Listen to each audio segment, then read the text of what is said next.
માતાજી, બધાને રામ રામ, સવારના ગુડ મોર્નિંગ। આપણે જો અત્યારે નાસ્તો બનાવી લીધું, ચા અને રોટલી ને એવું બનાવી લીધું અને નાસ્તો કરી લીધો છે। અડધા બાકી છે, આપણે બાકી છે હજી નાસ્તો। અને નાસ્તો કરીએ હમણાં। જો અત્યારનું વાતાવરણ,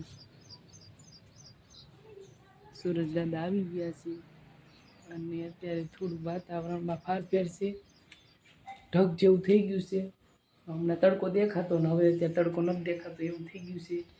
અને અત્યારે આપણે જો બનાવી રોટલી બનાવી છે ઘઉંની, તળેલી રોટલી છે અને ઘીવાળી રોટલી છે અને ચા બનાવી છે। તો હાલો બધા નાસ્તો કરવા અને પછી આપણે ઘરનું આડાનું કામ હોય એ પતાવવાનું છે। અને આજ જવું છે વાડીએ, જો જવાય તો આ જવાનું છે વાડીએ। ઝાઝા ટાઈમ પછી ટાઈમ રહેશે તો આપણે વાડીએ જઈશું, એટલે કન્ટિન્યુ બ્લોગમાં બન્યા રહેજો અને નવા હોય તો સબસ્ક્રાઈબ કરી લેજો અને સપોર્ટ કરજો। અત્યારે વાગી ગયા છે 10 અને અમારે કામ્યાબેન નાઈ ધોઈ મસ્ત, જો કામ્યાબેન નાઈ ધોઈને ક્યાં જાય છે? કામ્યાબેન જાય છે બાળ મંદિરે। મસ્ત નાઈ લીધું છે અને હવે બેન ઉઠ્યા છે બાળ મંદિરે। અત્યારે છે સ્કૂલમાં રજા, એટલે બેન ઘરે હોય, એટલે બાજુમાં છે અમારે બાળ મંદિર, એટલે બેન ઉઠ્યા છે બાળ મંદિરે। અત્યારે તડકો થઈ ગયો છે,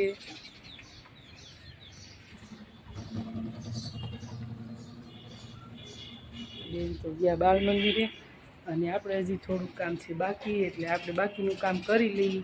હજી મારે કપડાં ધોવાના છે બાકી, આજ પાણીનો વારો છે પણ પાણી કંઈ આવ્યું નથી હજી, એટલે આપણે ફટાફટ જે કામ બાકી છે એ પતાવી દઈએ।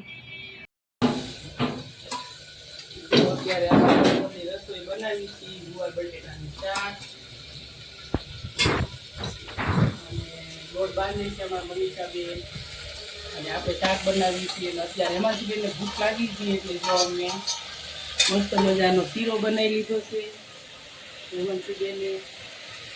અને પછી આપણે જો શાક બનાવવા જઈ ગયા પેલા શીરો બનાવ્યો, હવે શાક બનાવ્યું છે અને લોટ બંધાઈ જાય એટલે પછી રોટલી બનાવવાની।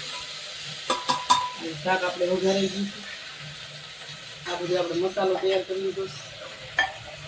મસાલામાં છે આમાં લસણ ખાંડેલું, ચટણી, હળદર અને ધાણા જીરું અને મીઠું, બધું એમાં મસાલો છે। પછી આ ઘડી ઘડી ચડી જાય ગુવાર બટેટા, એટલે પછી મસાલો બધો એમાં નાખી દઈશું, ઘડીકામ તેલમાં તળવા દઈશું। જો ભૂંગળાઈ તળી લીધા છે બાજુમાં કામ્યાબેન હાથી,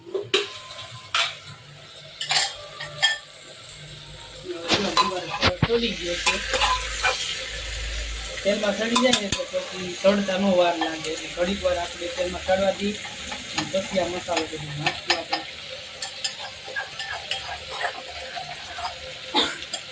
મસાલો નાખી દઈએ,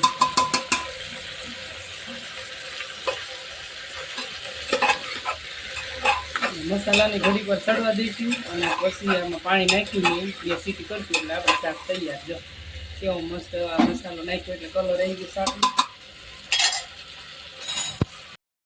બજારેથી થોડું કઠોળ લઈ આવ્યા છે રાહુલ જઈ, અને કઠોળમાં જો હું લાવ્યા છે, આ જો એક છે મગ અને બીજું છે મગની દાળ અને આ છે મસૂરની દાળ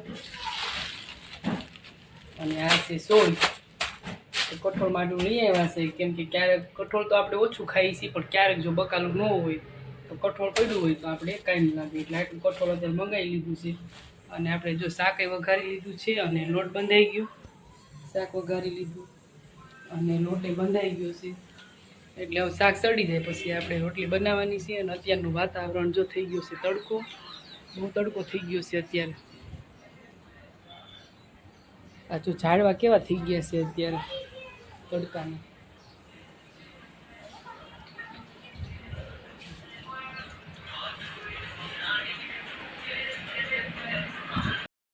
ગયા છે જમવા, અને જમવામાં બનાવ્યું છે ગુવાર બટેટાનું શાક અને રોટલી બનાવી છે ઘઉંની રોટલી અને ઠંડી ઠંડી સાઈઝ ભૂંગળા તળ્યા છે સાઈડમાં, અને બસ બીજું કાંઈ જાજુ નથી બનાવી। હાલો જમવા, આપણે બધા બેસી ગયા છીએ જમવા, હાલો બધા બપોરા કરવા, હાલો બધા સાઈઝ હાલો બધા જો ઉનાળાની ઠંડી ઠંડી સાઈઝ પીવા એમ કે છે રાહુલ।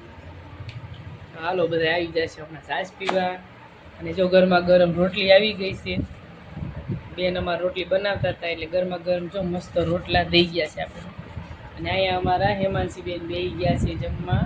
જો નકરા બટેકા લીધા છે એને ગુવાર ઓછો ભાવે છે નકરા બટેકા. અને જો સાઈઝમાં તો બળપ તરે છે ભૂંગળા અને સ્પેશિયલ હેમાંશીબેન થોડું શીરો બનાવ્યો છે. થોડો વધ્યો છે એ હેમાંશીબેન ખાઈ જાય. હાલો બધા આ બપોરા કરવા. અત્યારે જો વાગી ગયા છે 4.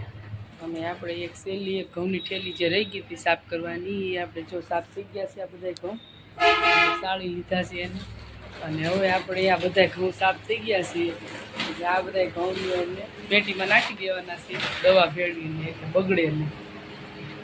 અને જો અહીંયા અમારે ઘઉં નાખવાનું ચાલુ છે. પેટીમાં નાખી દે ઘઉં આપતા ઉપાધી એમાં થોડીક ઓલી દવા નાખી દેવાની પડી. જો કઈ દવા નાખવાની આ પડી કેમ ન પડે. ધનેરા ને એવું પડે નહીં ને એની એવો પાવડર છે એ નાખવાનો છે આપણે.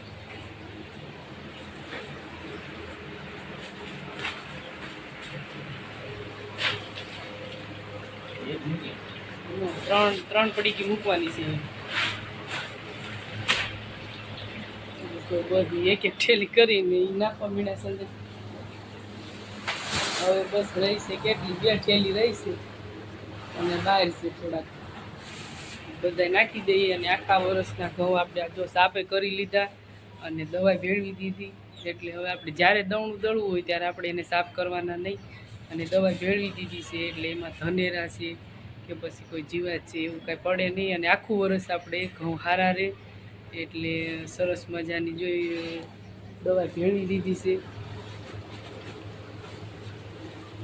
અને મારા કામિયા બેન જો અહીંયા કુલરની હવાએ સૂતાશી હજી.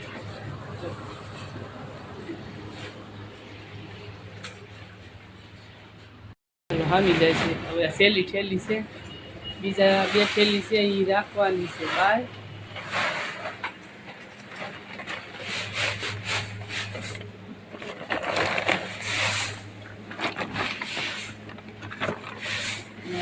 પેટી જો તોય ખાલી રહી ને હા હજી એ ભાઈ નાખી દે.